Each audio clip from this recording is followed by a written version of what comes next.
Bos PT Sri Rejeki Tekstil atau Sritex, Iwan Setiawan Lukminto, ditangkap oleh Kejaksaan Agung pada Selasa 20 Mei 2025 di Solo.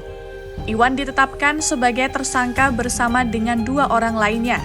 Pertama yaitu Diki Syahbandinata, selaku pemimpin Divisi Korporasi dan Komersial Bank BJB tahun 2020, dan kedua adalah Zainuddin Mapa, Direktur Bank DKI Jakarta tahun 2020. Penangkapan Iwan menambah daftar panjang kasus hukum yang membelit perusahaan tekstil legendaris Solo itu. Kasus penangkapan Iwan Lukminto ini mencuat usai PT Sritex dinyatakan pilot dan melakukan PHK massal terhadap pekerjanya. Berikut ini adalah 5 fakta penting terkait penangkapan Iwan Setiawan Lukminto.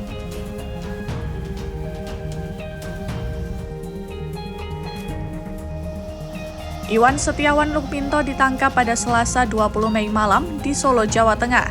Penangkapan Iwan dikonfirmasi oleh Jaksa Agung Muda Tindak Pidana Khusus atau Jampitsus Febri Adriansyah pada Rabu 21 Mei 2025. Kepala Seksi Intelijen Kejari Solo Widiarso Nugroho menjelaskan bahwa Iwan bersama tim Kejagung tiba di Kejari Solo pukul 22 waktu Indonesia Barat, lalu keesokan harinya terbang ke Jakarta.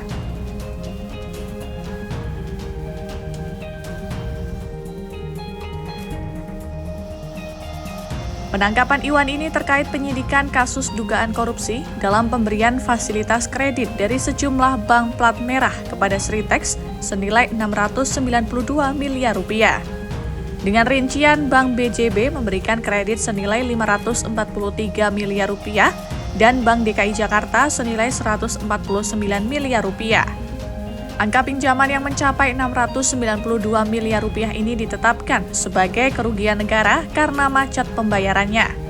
Hingga saat ini Sritex tidak dapat membayar karena sudah dinyatakan pilot sejak Oktober 2024 lalu. Direktur Penyidikan Jampitsus Kejagung Abdul Kohar menjelaskan bahwa pemberian kredit dari Bank BJB dan Bank DKI Jakarta dilakukan tidak prosedural. Kemudian, dalam pemberian kredit kepada PT Sri Isman, TBK, JF, selaku Direktur Utama PT Bank DKI, dan DS, selaku pimpinan Divisi Korporasi dan Komersial PT Bank Pembangunan Daerah Jawa Barat dan Banten, telah memberikan kredit secara menghukum karena tidak melakukan analisa dan memadai dan mentaati prosedur serta persyaratan yang telah ditetapkan.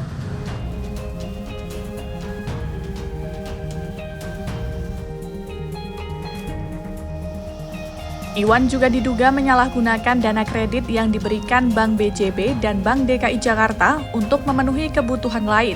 Dana kredit yang seharusnya digunakan untuk modal usaha justru digunakan Iwan untuk membayar utang kepada pihak ketiga dan membeli aset non-produktif seperti tanah di Yogyakarta dan Solo. Bahwa pada saat ISL selaku Direktur Utama PT Sri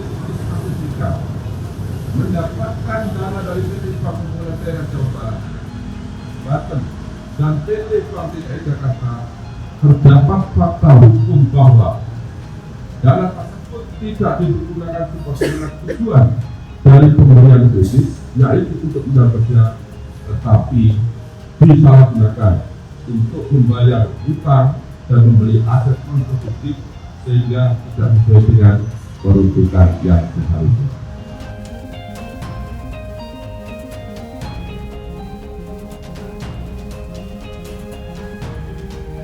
Pada penetapan tersangka tahap pertama, angka kerugian negara masih di kisaran ratusan miliar. Namun berdasarkan konstruksi kasus, Sritex memiliki kredit macet hingga 3,58 triliun. Angka ini didapat dari pemberian kredit dari sejumlah bank daerah dan bank pemerintah lain yang dasar pemberiannya masih ditelusuri Kejagung.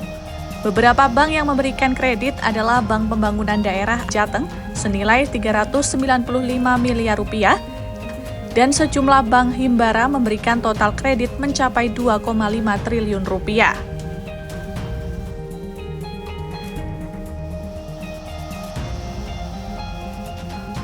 Penangkapan Iwan juga dilakukan untuk mencegah potensi mangkir atau melarikan diri. Penyidik juga telah mendeteksi adanya pergerakan mencurigakan dari Iwan.